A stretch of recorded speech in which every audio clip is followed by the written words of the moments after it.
তরুণ প্রজন্মের তারকা অভিনেত্রী প্রিয়াঙ্কা জামান।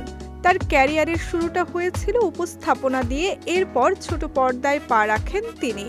পরবর্তীতে বিভিন্ন বিজ্ঞাপনে মডেলিং এবং সর্বশেষ ঢালিউডের বড় পর্দায় অভিষেক হয় প্রিয়াঙ্কা জামানের।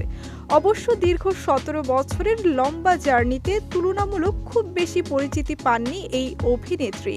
তবুও নিজের মতো করে একের পর এক কাজ করে যাচ্ছেন প্রিয়াঙ্কা।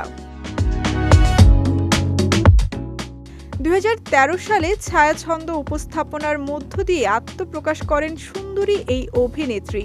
এরপর ধারাবাহিকভাবে কাজ শুরু করেন বিভিন্ন নাটকে। বড় পর্দায় এসে মনোয়ার হোসেন ডিপজল, বাপ্পিদের সঙ্গেও কাজ করেছেন প্রিয়াঙ্কা।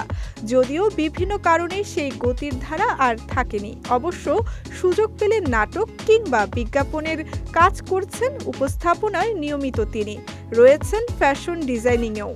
আবার সম্প্রতি জনপ্রিয় সঙ্গীত শিল্পীদের গানের মিউজিক ভিডিওতেও মডেলিং করেছেন এই তারকা। ব্যক্তি জীবনে এই অভিনেত্রী তেমন একটা আলোচনায় না আসলেও নিজের ধর্ম নিয়ে বেশ সতর্ক তিনি। প্রায় সাক্ষাৎকারেই ধর্মীয় দায়িত্ব পালনকে গুরুত্ব দিয়েই তুলে ধরেন তিনি। এছাড়াও এই অভিনেত্রী নাকি একসময় মাদ্রাসার ছাত্রী ছিলেন, এমন খবরও বেশ চর্চায় ছিল।